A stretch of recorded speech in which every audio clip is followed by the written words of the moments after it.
Have you noticed how much better your virtual assistant or GPS sounds lately? I mean, it's pretty wild. Just a few years ago, AI voices were so clunky and robotic. Now, they're starting to sound eerily human. So, what on earth happened? Well, in this explainer, we're going to break down the deep learning revolution that basically taught machines how to truly speak.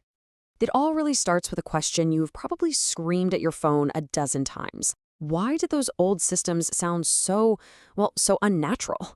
The answer, it turns out, is all about how they were taught to understand sound in the first place, and it reveals this massive shift in artificial intelligence.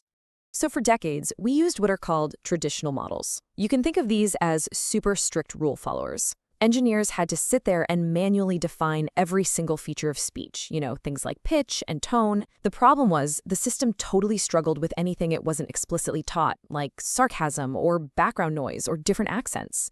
But deep learning models, they're a whole different ballgame.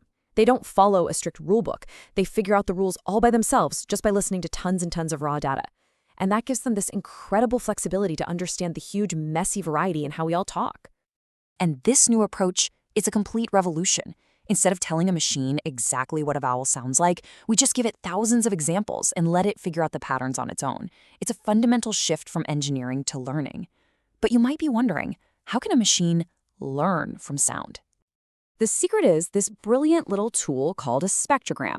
What it does is it converts a sound wave into a visual image, kind of mapping out the frequency against time. What this means essentially is that it allows an AI to see sound. And once sound becomes a picture, well, you can unleash all these powerful image recognition tools on it. So the key here is we turned an audio problem into a visual one. Pretty clever, right? And this is the toolkit that gets to work on those sound pictures. You've got your CNNs, or convolutional neural networks, which act like pattern detectors, spotting all the key shapes in the spectrogram. Then you have RNNs, which have a kind of short-term memory. That's vital for understanding the sequence of words in a sentence. But the real game changer here is the transformer. It has what you could call 360-degree vision, which lets it look at the entire sentence all at once to grasp the full context. Now, this all sounds great in theory, but does it actually work? You bet it does. Let's look at the proof, and we'll start with a couple of really fascinating case studies. Okay, our first example comes from a 2021 study by Tsai and Huang. They decided to tackle a really complex problem. Could an AI understand the emotions of pets just from how they sound and move?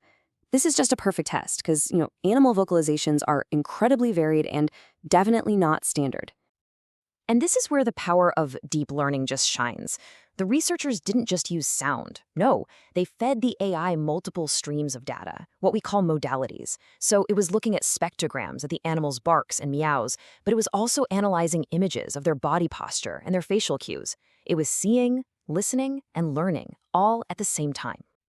So what was the result? The deep learning model was a staggering 80% more accurate at figuring out the pet's emotional state compared to the old traditional methods. I mean, that's not just a small improvement, that is a massive breakthrough.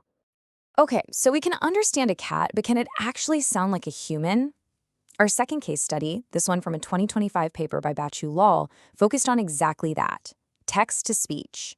The whole goal was to finally get past that robotic, unnatural quality that made older systems so annoying. And yeah, you guessed it, the numbers speak for themselves again. Using these deep learning models like CNNs and transformers, their system hit an 85% accuracy in producing natural, understandable speech. This just shows a massive leap in quality. So what is the secret sauce? How are they doing this? Well, the first part of the answer is context. See, old systems process sounds one by one, kind of like trying to read a book by looking at one letter at a time. They just couldn't see the bigger picture. This quote really just nails it. Deep learning models, especially those transformers we talked about, can understand how words relate to each other across an entire sentence, or even a whole paragraph. They know that the word lead is pronounced differently depending on whether you're talking about a heavy metal or a dog leash. That kind of contextual awareness is absolutely fundamental to sounding human. But there's another crucial piece to this puzzle. It's not just about understanding the words themselves, but about understanding the music behind them. This is called prosody. It's the rhythm, the stress, the rise and fall of your voice when you talk. It's what makes a question sound like a question and not a statement. It's how you can tell if someone is being sarcastic. Traditional models were terrible at this, which is why they always sounded so flat and boring. But deep learning models, they can actually learn these subtle musical patterns from the data, making the speech they generate so much more expressive and natural. So, when you put it all together, what you get is a technology that is fundamentally changing how we interact with our machines. Let's just quickly recap the big takeaways here.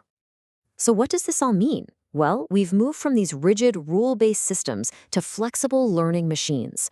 They learn on their own. They get the full context of a conversation. They master the music of our speech, and they can even combine sound with sight for a much richer understanding.